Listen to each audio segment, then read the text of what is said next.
Just a heck of a game by our guys. Their focus, their attention to detail, while bringing energy and effort, not just tonight, but throughout the course of the series, was at a pretty high level. Closeout games are the hardest games to play because the level of desperation from the other team, especially when you're on the road and you factor in your opponent's home crowd. So, I mean, I give our guys a lot of credit. I give my staff a ton of credit. My staff has been unbelievable from top to bottom. They've been really, really, really good in our preparation and making sure guys understand what we need to do so that they can stay focused on the details at hand. Offensively, we were great on the glass, 15 offensive rebounds for 18 second chance points. We got out in transition. We had 20 fast break points. We did what we do. We had 17 sprays. And obviously if our guys were in, maybe those go up. I don't know. But we were really good in those areas in terms of sharing the basketball as well, playing off of 2 feet, 33 assists on 49 baskets, unbelievable. And, our sprays were tremendous, but the spacing part is what made them really good. We spaced the floor very good, and when they committed to the ball and/or we touched the paint, and they collapsed, and their defense collapsed, we did a great job of finding the open man and making one more pass without panicking. And guys stepped in and knocked shots down. 25 threes on 44 attempts. If I'm seeing that right, it's unbelievable. It's great basketball. But with the group that I have in that locker room, they're more than capable of doing something like that. We talk about keeping those guys out of transition. We did a better job in the second half of that. Did a good job of keeping them off the offensive glass. They got to the free throw line, but we were able to take care of some other areas to help combat the 28 free throws. And then again, it comes down to just a total team effort. Obviously, all of our guys, start with Jalen and Kat, were really good, but Deuce is unbelievable. His ability to stretch the floor and create space for others is second to none. He's got a confidence about him, a belief in himself that just makes us take another level on both ends of the floor. Josh, you talk about a workman's mindset, a connector. He's one of the best connectors I've ever been around. He's up there with Andre Iguodala, in my opinion. Those are two of the best I've ever been around. And, when he does what he does out there, it just makes the game so much easier for everybody else. Mikhail's shows why he's one of the best two-way players in the league. He's been phenomenal on both ends of the floor. And then our bench. We've gotten lifts from our bench at different times. Mitch has been fantastic. JC has been fantastic. Jose has been fantastic. Landry Shaman has been fantastic. All those guys have had big moments for us throughout the course of these playoffs so far. And for us, that's something that we've wanted to establish during the course of the season for moments like these. So, I applaud all of our guys because they're trying to play basketball the right way, and I will applaud my staff as well. So, you mentioned spacing with the three-point shooting. I mean, was that the biggest factor? Was it, just execution? Was it the looks? What? I mean, I think you guys tied the record for most in a playoff game. So, what allowed you to have such a great three-point shooting game? If I had to say one thing, it's the spacing. Those guys are so quick. They're so athletic. They do a great job of going to take the basketball if you're not paying attention. Great in the passing lane. And so if you're not spaced the right way, you're not going to get great looks because they're just too quick and too athletic. From there you could talk about touching the paint and some other things, taking care of the ball.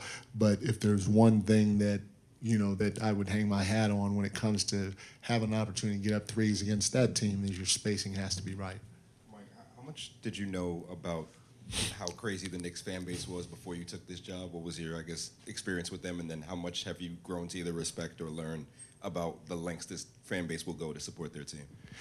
You know, I mean, I obviously didn't know how well they travel and stuff like that, but you know, when you're you know, because I was out of coaching, so I watched you guys every once in a while. When I say you guys, I watched ESPN and all that other stuff during basketball times, and they'd show, you know, videos of fans after a first round win climbing light poles and crap like that, you know, in New York. And so I'm like, wow, you know, you love it. You love seeing stuff like that, you know. And so I got a lot of respect for you Knicks fans. I'm gonna applaud them too. Let's go Knicks. Great job.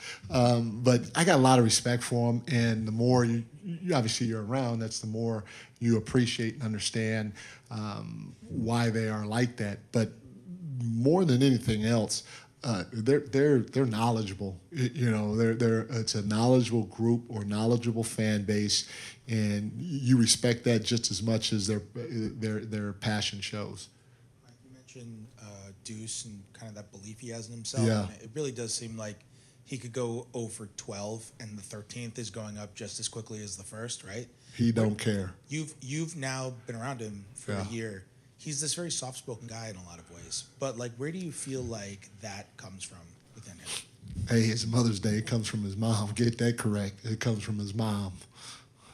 He's just tough. He's just tough-minded. He's a football player, you know. In order to have a chance in life and anything you do, you have to have a short memory, and he definitely has a short memory. Mike, Cat had 10 assists in 20 minutes. When you made the decision to make him more of a passer and facilitator, you've been around the league long enough to understand that if that went sideways, you were going to take a lot of heat for that, given his status or stature in the league. What gave you the courage of your convictions to make a move of that magnitude in the middle of a playoff series? I mean, we made a lot of moves throughout the course of the year and throughout the course of the playoffs, and you just keep trying to do what's best for the team.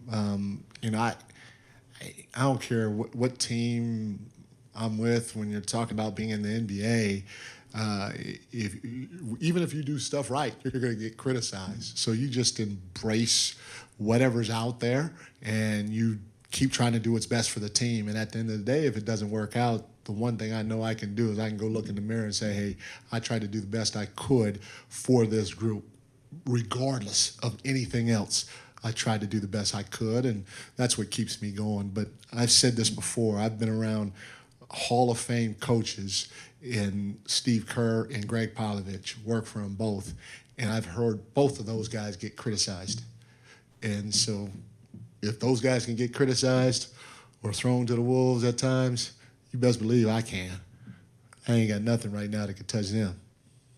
We'll do a couple more. You mentioned when you were talking about the game that just the level of focus that you saw from the group. I'm just wondering, have you seen that? Has that been elevated over the last few games as you guys have had this success? Has it been higher than previously, maybe? You know, it's definitely been elevated in the playoffs. You know, our guys, they've tried to take it to another level with their focus on the details and their energy and effort level.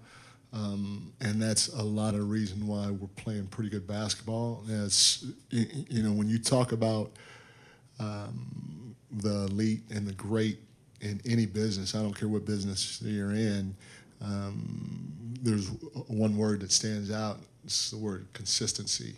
The elite do it every freaking play, even if it gets boring or monotonous, you know, and that's what we have to figure out to see if we can do. If we can do it every play, then we have a chance to be elite. Mike, obviously, you're going to reap a lot of benefits from having these next 6, 7, 8 days, however long you're going to have off, and you probably won't trade those in. But when you have a team playing at this kind of level, is there a part of you that almost wishes you could go out and play again tomorrow just because you're playing so well?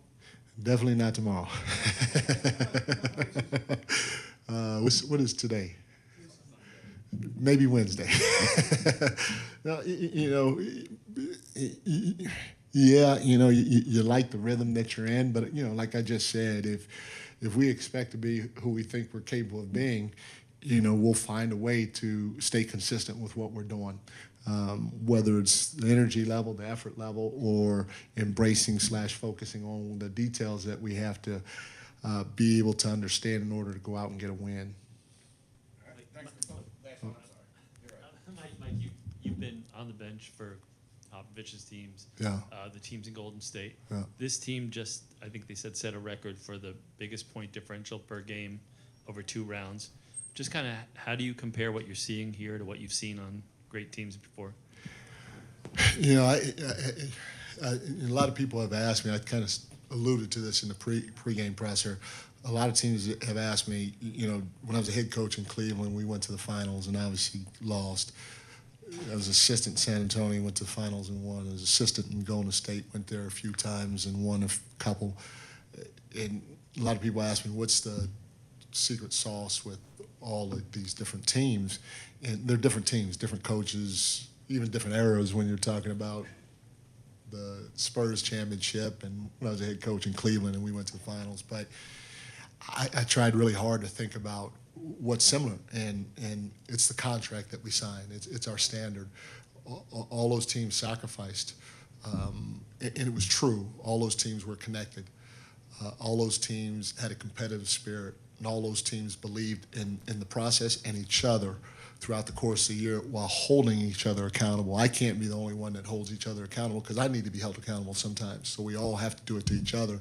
And if you try to do it and you're true to it, and you try to do it at the highest level, you can get some pretty good results from it. And so that's what I would say that is similar is, those things. And then from there, do we have some similar players, maybe here and maybe there, or some of the schemes similar, maybe here, maybe there. But at the end of the day, it's what our standard is and what our guys believe in.